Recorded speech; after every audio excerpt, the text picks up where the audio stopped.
Let us start with next one. That is question number 12.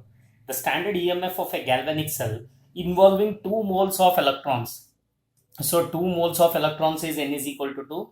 In its redox reaction is 0.59 volts.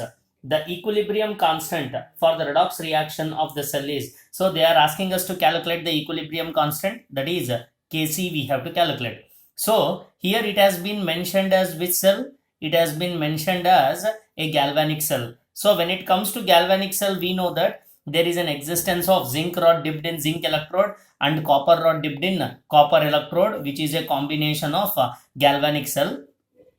So here the equation can be represented as, so zinc dipped in its zinc sulfate solution, copper rod dipped in its copper sulfate solution, separated by a salt bridge, and it has been interconnected with each other.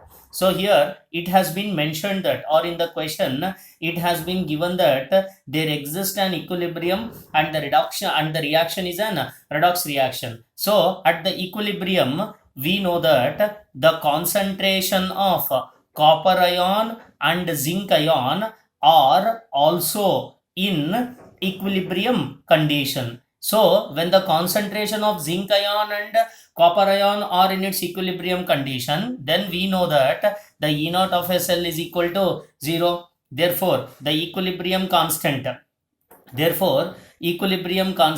Kc, therefore the equilibrium constant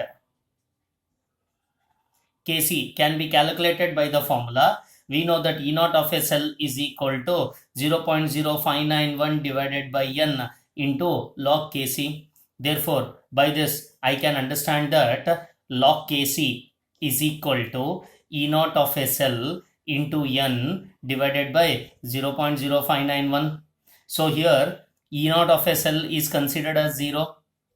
The reaction is a redox reaction, and they have mentioned that in its redox reaction, the standard EMF is 0.59 volts. So E of a cell is what? E of a cell is 0. So E naught of a cell is how much? E naught of a cell is 0.59 volts into 2 divided by 0.0591, that is equal to 20. So here log Kc is equal to 20. It implies Kc is equal to anti-log of 20. So when it is anti-log of 20, Kc is equal to 10 to the power of 20. So here it is in equilibrium means E of a cell. So E of a cell with reference to zinc and copper will be 0. This is not E naught of a cell, sorry. This is E of a cell.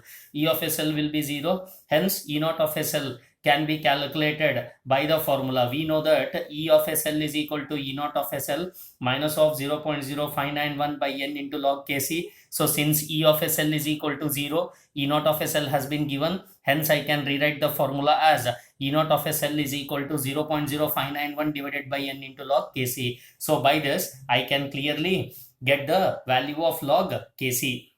Next one, question number 13. So when it comes to question number 13, the approximate time duration in hours to electroplate 30 grams of calcium from molten calcium chloride using a current of 5 amperes is given that the atomic mass of calcium is 40. So here they are asking us to approximate the time duration. So they are asking us to calculate the time duration. So here we can utilize the formula W is equal to ZIT. So which is according to Faraday's first law. So what is W? So it has been given as W is what? 30 grams of calcium. So W is 30. We know that Z can be represented as what? The equivalent mass divided by 1 farad into I into T. So here the equivalent mass, here we know that the calcium has a mass of 40. Equivalent mass will be, so let us calculate the equivalent weight or equivalent mass. So calcium has a mass of 40. So 40 divided by 2 is nothing but how much? It is 20. Therefore, so here we know that calcium Ca plus 2, which gains 2 electrons to form calcium. Hence the equivalent weight is 40 by 2, which is nothing but 20. So hence substituting everything. So 30 is equal to equivalent weight is how much?